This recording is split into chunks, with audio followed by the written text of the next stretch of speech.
안녕하세요. 반갑습니다. 하승훈입니다. 24일 크리스마스 이브 우리 증시는 외국인 매도가 출회되면서 좀 안좋게 하락을 했습니다. 코스피가 0.62% 하락해서 2190으로 마감했고요. 코스닥이 특히 많이 빠졌는데요. 1.34% 급락을 했습니다. 외국인이 코스피 시장에서 1680억 매도를 했고 코스닥에서는 10억 매도했는데 기관이 양시장 모두 2500억, 500억 이상 매수를 기관이 했음에도 불구하고 지수는 밀렸습니다. 코스피 차트를 보면 이 481선 부근에 저항이 겹쳐 있기 때문에 이 부근에서는 쉬어갈 가능성이 높다라고 설명을 드렸었죠. 481선 부근에서 음봉이 23일날 나왔는데 24일날 5일선을 이탈하면서 마감을 했습니다. 그래서 코스피가 저항이 겹쳐있는 자리 근처에서 분봉을 보면은 30분봉상 한 번, 두 번, 세 번 정도 이렇게 30분봉상 3중 고점 형태를 만들고 5일선을 이탈하면서 끝났기 때문에 추가적인 한 번에 더 조정이 나올 가능성이 있는 상황이고요. 11선 부근에서 지지 여부를 26일에 확인을 해야 될 것 같습니다. 그래도 이제 그나마 긍정적인 부분은 주봉 흐름상 1년 10개월간의 하락 추세를 돌파하고 지지받고 강하게 상승하는 중에 조정이고 주봉상 목표 1차 목표치 2250을 향해서 가는 힘은 아직 살아있다. 그래서 상승에 대한 눌림이 나왔다가 다시 2250을 향해서 가는 흐름이 펼쳐질 가능성이 있다. 이렇게 코스피는 일단 볼 수가 있겠고요. 삼성전자와 같이 봐야 되는데 잠시 후에 삼성전자 보고요. 코스닥을 먼저 보면 코스닥 같은 경우 27일 전까지 이 저항에서 음봉이 나오면서 조정이 나올 가능성이 높다라고 설명을 여러 번 드렸습니다. 23일 영상에서도 설명을 드렸었죠. 23일 올린 유튜브 영상에서도 코스닥 흐름에 대해서 간단히 설명을 드렸는데 27일 전까지 좀 조정이 나올 가능성이 높은데 27일부터 이제 개인 과세 회피 물량이 26일까지 출회되기 때문에 27일부터는 좀 좋은 흐름이 나올 수 있는데 그 전에는 좀 재미없는 흐름이 나올 가능성이 높다고 했는데 좀 하락이 세게 나왔습니다. 이제 26일 같은 경우 21선 공방을 한번 살펴봐야 되겠고요. 27일날 강한 매수세가 유입되는지 확인을 좀 해야 되겠죠. 코스닥이 크게 하락한 이유 중에 한 가지가 바로 비보존 임상 3상 발표였는데요. 비보존이 임상 3상 발표를 했는데 장 시작 전에 발표했죠. 24일 장 시작 전에 발표를 했고 임상 3상 결과가 통계적 유의성 확보 실패로 나오면서 장외 시장에서 비보존 하한가 출발해서 하한가로 마감을 했고요. 비보존 관련주 텔콘 RF제약 하한가, 에스텍파마 역시도 하한가, 장 초반 거의 하한가 근처에서 출발을 해서 바로 하한가 들어갔습니다. 그리고 또 KPM테크도 25% 빠졌고 23%, 루미마이크로도 23% 급락을 했고요. 비보존과 연관돼서 움직임이 있었던 금호HT나 에이프로젠, 삼형제도 일제히 조정을 받았습니다. 그래서 이 비보존 관련주 특히 최근에 에스텍파마가 정말 많이 올랐죠. 5,000원대에서 지난 8월에 저점 형성하고 반등을 쭉 하다가 7, 8,000원에서 횡보 형태로 움직이다가 비보존 관련 이슈로 18,000원까지 급등을 했었는데 이 위에서 여러 차례 제가 경고 아닌 경고를 드렸습니다. 어떤 경고였냐? 장중 단타는 괜찮지만 비보존 3상 결과가 어떻게 나올지 모르는 상태에서 이 고점에서 추격 매수해서 홀딩하는 것은 굉장히 리스크가 크다. 기대 수익과 위험, 잠재 위험을 항상 고려해서 매매를 해야 되는데 리스크가 너무 크다는 거였죠. 도박과 같은 것을 하면 안 된다. 이 위에서 단타로 계속 수익낼 수 있는 기회가 있었는데 만약에 월요일날 도박을 하신 분들 임상 3상 발표가 24일 늦으면 26일 예정이었죠. 확정이 아니었고 발표일이 확정되어 있지는 않았습니다. 근데 대략 지난 금요일날 발표하기로 영업일 기준 2, 3일 후에 발표를 한다고 했었고요. 금요일 기준 2, 3일 후, 영업일 2, 3일 후면 24일 아니면 26일이죠. 24일 장시작 전에 발표하면서 급락을 했는데 23일 날 그 기대감으로 미리 사서 홀딩한 사람은 뭐 아침에 마이너스 27% 출발했으니까 엄청난 손실을 봤을 텐데요. 항상 이렇게 많이 올라간 주식, 상승, 조정, 상승으로 목표치를 다 채운 주식, 그리고 강력한 이 저항 영역이라고 말씀을 드렸죠. 그런 자리에서 도박을 하면 안 된다. 주식은 절대 도박을 해서는 안 됩니다. 확률이 높은 구간에서만 접근을 하고 리스크가 큰 구간은 회피를 해야 되죠. 그래서 24일 장시작 전에 발표가 나왔고 일제히 이 비보정 관련주가 급락을 하면서 전날 제약바이오가 굉장히 강했었는데 전날 강했던 제약바이오 종목들이 차익 매물이 출회된 부분도 있었고 비보정 관련 악재가 제약바이오에 또 영향을 미쳤다. 과거에 뭐 신라젠도 그랬고 과거에 HLB도 그랬었죠. 항상 이렇게 임상 3상 관련해서 악재가 나오면서 하한가를 가면 다른 주식들도 당연히 영향을 받을 수밖에 없고 그 영향은 24일 하루로 끝나지 않고 26일까지 이어질 수 있습니다. 보면은 신라젠 때도 그랬고요. HLB 때나 아니면 헬릭스미스 때도 그랬는데 그 종목들이 하한가 간 첫날에도 영향을 받지만 그 다음 날도 좀 그 이슈가 이제 증폭되면서 하한가 간 그 악재가 증폭되면서 다음 날도 영향을 받는 그런 모습들을 보였었습니다.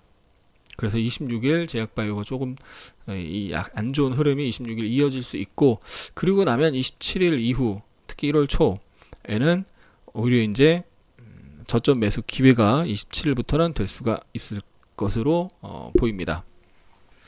특히 1월 13일부터 시작하는 JP모건 헬스케어 컨퍼런스에 참여하는 기업들이 있죠. 그 기업들 중에서 움직임이 양호한 기업들이 있습니다. 그 기업들이 이제 일제히 제약바이오가 약세 흐름을 보이면서 이제 영향을 일부 받고 그리고 나서 27일부터는 다시 또 27일부터 1월 13일 전까지는 한 차례 또 좋은 움직임이 나올 수 있기 때문에 이 관련주들 잘 기억해 두시고 너무 큰 종목 셀트리온이나 뭐 삼성바이오나 한미약품이나 이런 종목들은 JP모건 헬스케어 관련해서 뭐 크게 움직이진 않겠죠. 근데 좀 시총이 좀 작은 기업들 중에서 지금 바닥을 만들고 지금 상승 흐름을 추세를 만들어 놓은 종목 중에서 이제 조정이 나올 때 접근하면 괜찮은 결과가 있을 것 같고요. 그래서 연말 연초에 이쪽을 좀 집중을 해야 되겠고 비보전 때문에 제약바이오가 전반적으로 빠지면서 같이 빠지는 거는 오히려 이제 이쪽 기업들 중에서 매물 소화가 되면서 그냥 매수 기회가 될 수 있을 것입니다.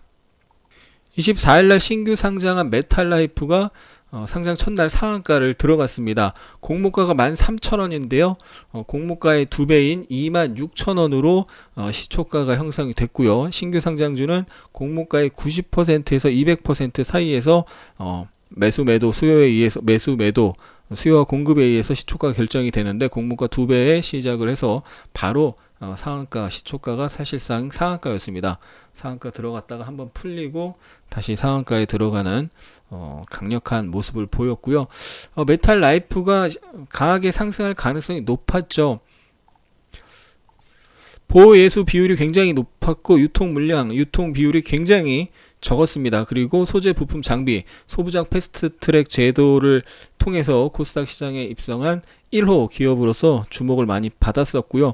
기관 주목도 많이 받았었고 그래서 바로 그냥 상한가에 들어갔었고 그러면서 장중에 한 차례 뭐 코리아 에셋이나 센트럴 보텍이 장중 한 차례씩 상승이 나오면서 장중 10% 이상 상승을 하는 모습을 보였고요. 그리고 최근에 움직임이 좋았던 라파스 3일 조정 이후에 11선에서 또 이렇게 상승하는 모습도 나타났습니다.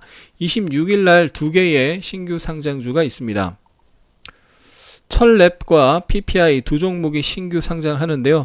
메탈라이프가 공모가의 2배로 시작해서 바로 상한가에 들어가서 철랩과 PPI에 대한 관심도 26일날 꽤 높을 것 같은데 이 두 종목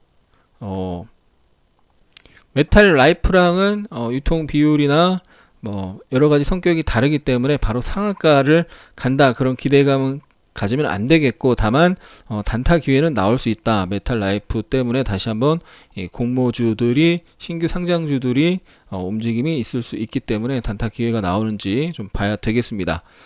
그리고 23일에 한진칼 우선주, 대한항공 우선주가 상한가를 갔었고, 24일 아침에 한진칼 우선주가 27.3% 떠서 급등해서 출발했죠. 사실상 시초가가 상한가나 다름없었습니다.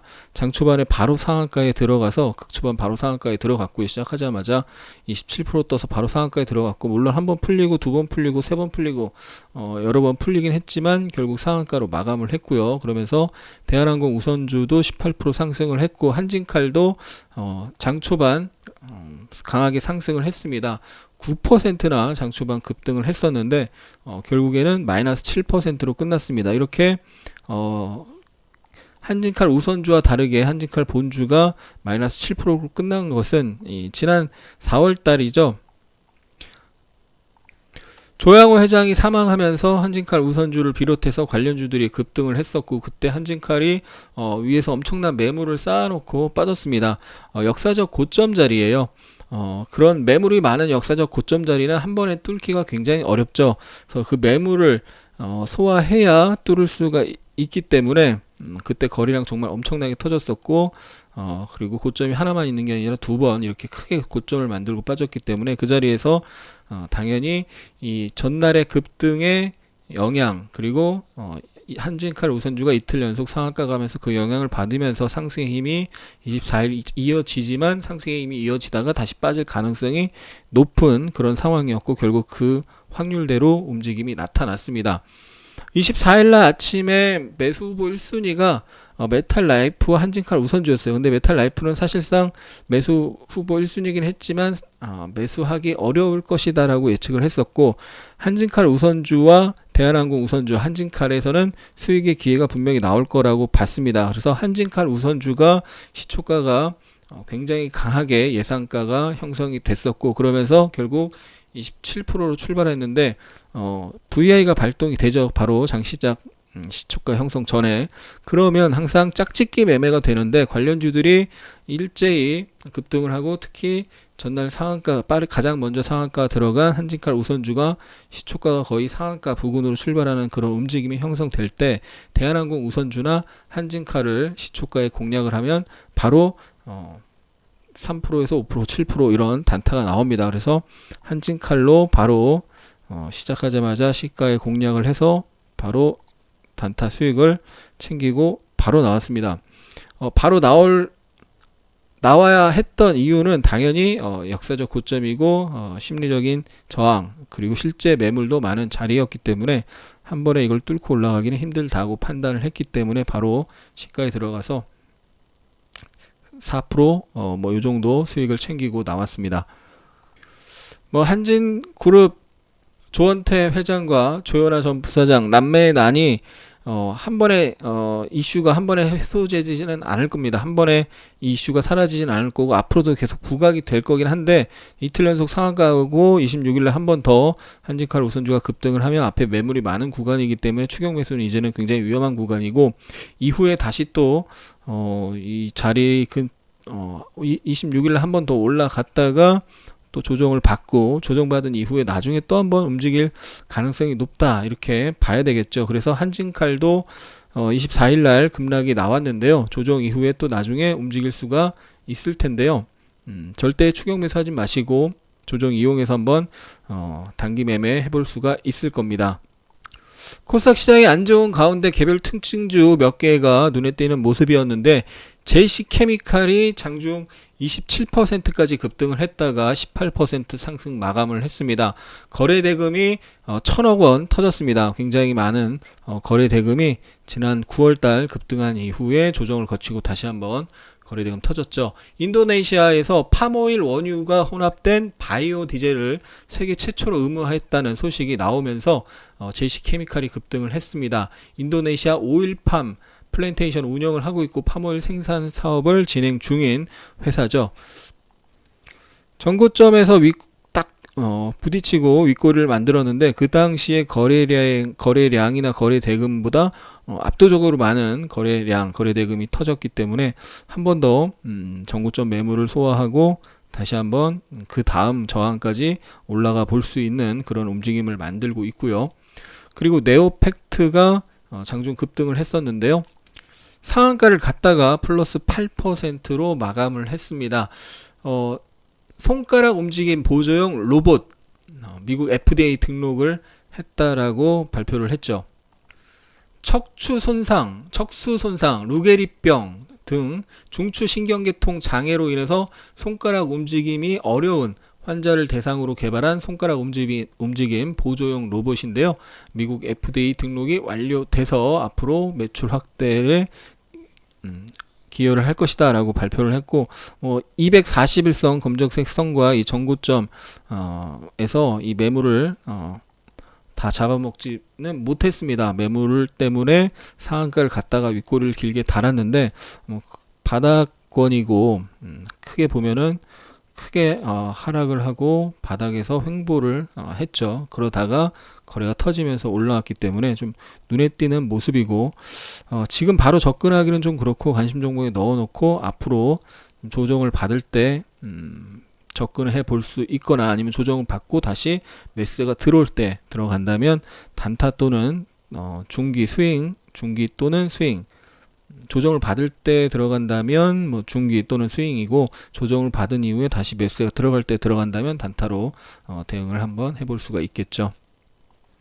동구바이오제약이 장중 20%까지 상승하다가 8.6%로 마감을 했습니다. 차트를 먼저 보면은 상장 이후에 쭉 하락을 하고 고가 5만원에서 만원까지 5분의 1 토막 난 상태에서 지금 최근에 저점을 높이고 한 차례 거래가 터지면서 241선에서 오늘 24일 고점을 형성을 했습니다. 2018년 2월 이후 최대 거래량이 터졌습니다. 그래서 의미 있는 거래량과 의미 있는 모습이 최근에 만들어진 거죠. 5만원에서 만원까지 떨어지고 한 차례 급등을 했다가 다시 또 내려오고 다시 여기서 거래가 터지면서 급등을 한 모습. 그래서 이 이후에 또 이제 여기서 매물 소화 며칠 거치고 나서 다시 한번 급등을 하면서 이 전고점을 돌파하는 시도가 다시 한번 나올 수 있는 그런 움직임을 만들어 가고 있다. 매집 세력이 들어오고 있다라고 볼 수가 있습니다. 신공장 가동 본격화에 따른 실적 고성장을 전망한다라는 모 증권사 레포트가 나오면서 움직였는데 레포트가 나온다고 이렇게 거래 대금이 500억 이상 700억 터지고 거래량이 이렇게 갑자기 3만% 증가하지 않죠. 분명히 이 바닥에서 좀 매집하는 세력이 여기서도 한번 들어왔었고 여기서도 들어왔었고요. 9월달 그리고 10월달 이렇게 들어왔었고 또 다시 지금 세력이 들어오는 모습이기 때문에 관심 종목에 넣어놓고 볼 필요가 있겠습니다. 역사적 고점까지 갔던 삼성전자가 5일 연속 음봉이 나오면서 11선 부근에서 종가가 형성이 됐습니다. 삼성전자가 강하게 상승을 해서 역사적 고점을 확인하고 5일 조정이죠. 외봉으로 5일 5음봉 외봉으로 이렇게 조정이 나오고 있습니다. 이 조정을 거친 이후에 다시 한번 고점 테스트를 하러 갈 가능성이 높은 거죠. 확률이죠. 그래서 이 조정이 언제까지 이어질지 내일 한번 봐야 되는데 일단 강하게 상승한 이후 첫 11선까지 내려왔습니다. 26일 이제 배당을 받기 위해서 사는 마지막 날이죠. 배당을 받을 수 있는 마지막 매수일이 26일이고 반대로 이제 개인이 삼성전자를 많이 갖고 있는 개인 큰손이 있다면 과세를 회피하기 위해서 마지막으로 파는 날이 26일입니다. 27일이 배당 락일이자 개인 과세 부담 없이 살 수 있는 날인데 26일, 27일 매수세가 들어오기 시작하는 모습 26일 또는 27일에 매수세가 들어온다면 다시 전고점을 향해 갈 수 있기 때문에 삼성전자의 움직임 잘 봐야 되겠고 결국 삼성전자가 조정을 받은 이후에 다시 전고점을 향해 간다면 코스피도 상승을 할 가능성이 높겠고 특히나 반도체 관련주들이 최근에 전반적으로 삼성전자와 함께 조정을 받았습니다. 하이닉스 조정을 받았고 테스도 조정을 최근에 제법 받았죠. 조정 받고 11선 부근에서 한 차례 또 상승 시도가 24일 나오다가 다시 결국 약보합으로 마감하기도 했는데, 전반적으로 좀 조정을 삼성전자와 반도체 관련주들이 조정을 받고 있습니다. 이제 12월 27일 또는 1월 초부터는 삼성전자와 반도체 관련주들 매수세가 유입될 가능성이 높습니다. 2020년 상반기 일단 가장 강력한 실적 성장성이 있는 쪽은 반도체입니다. 분명히 반도체가 가장 센 주도 업종이고, 지금 이 역사적 신고가까지 확인한 삼성전자가 조정을 거치고 다시 상승을 할 때 반도체 관련주 전반적으로 매수가 들어갈 수 있고, 개인 과세 회피가 26일까지 진행이 되고 27일부터는 다시 매수세가 들어올 수 있기 때문에 이쪽을 좀 집중을 해야 되고요. 그 중에서도 이제 가장 강했던 중소형주 중에서는 뭐 테스 같은 종목이 있고요. 그리고 PSK 같은 경우는 굉장히 강하죠. 23일 날 장중 6.9% 급락이 나왔었는데 아래꼬리 쭉 달고 24일 날 또 급등했습니다. 역사적 신고가 행진을 하고 있고요. 그리고 SNS텍도 52주 신고가를 낸 이후에 이틀 조정을 받은 상황이고요. 역사적 고점을 갱신을 했지만 바로 빠지는 거죠. 그래서 바로 치고 연속 상승이 여기서부터 연속 양봉으로 상승이 나오고 또 상승이 나왔기 때문에 역사적 고점을 갱신했다가 바로 빠지는 것은 이제 단기 차익 매물이 나오는 거고, 이 단기 차익 매물이 나온 이후에 다시 한번 고점을 테스트하러 갈 확률이 높다라고 봅니다. 그래서 SNS텍 같은 종목은 이 조정을 받을 때 잘 보시다가 매수를 한번 노려볼 수 있겠고요. KC텍도 마찬가지입니다. KC텍도 52주 신고가 내고 24일날 차익 매물이 나오면서 윗골이 길게 달았는데 조정을 기다려 봐서 한번 접근해 볼 수 있는 그런 종목이 되겠고, 그 외에도 뭐 많죠. 원익 IPS나 원익 홀딩스 같은 종목도 있고요. 정말 많습니다. 그래서 반도체 관련주 중에서 바닥에서 기는 종목 중에 많이 안 올랐기 때문에 확 올라갈 수도 있지만, 강하게 상승했던 종목, 주도주, 선도주로 움직인 종목 중에 조정이 나오는 그런 종목을 접근한다면 연말 27일 이후 그리고 1월 초에 괜찮은 수익을 볼 가능성이 높을 것입니다. 코스닥 일단 26일까지는 재미없을 것이다. 그리고 27일 이후에는 다시 좀 수익 내기 좋은 장이 펼쳐질 가능성이 확률이 높다라고 미리 설명을 드리고 나서 24일날 급락이 나왔는데, 24일 급락 전에 현금을 많이 확보해 놓으신 분은 이번 조정이 정말 좋은 기회가 될 가능성이 높습니다.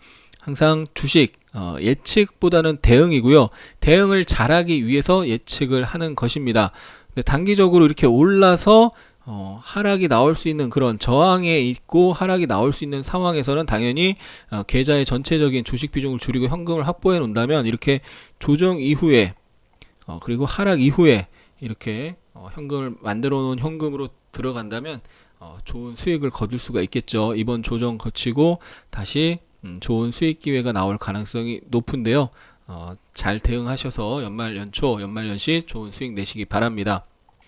주식으로 수익은 내고 싶은데 공부는 또 안 하는 분들 계시는데, 그분들 욕심쟁이 우후후 그런 분들은 호구 잡히기 쉽습니다. 호구 되지 마시고 반드시 공부하셔야 됩니다. 최소한 호가창보다 더 중요한 게 캔들 거래량 이평선 기본기를 보시고 그 다음 호가창 그리고 지지와 저항 이런 것들 가장 기본을 먼저 튼튼히 쌓아야 꾸준히 수익을 내실 수가 있습니다. 영상이 도움이 되셨다면 구독, 좋아요, 알림 설정 눌러주시고요. 댓글도 남겨주십시오. 그리고 카톡방 참여하고 싶다고 하셨는데요. 영상 아래 이제 카톡방 주소가 있습니다. 여기 클릭하시면 들어가실 수 있는데 코드를 입력하라고 아마 나올 겁니다. 코드를 입력하라고 나오면 0117을 누르시면 되겠습니다. 항상 추격 매수 조심하시고요. 주도주 눌림목 매수로 안정적인 수익 내시기 바랍니다. 끝까지 시청해 주신 분들 진심으로 감사합니다. 사랑합니다. 축복합니다.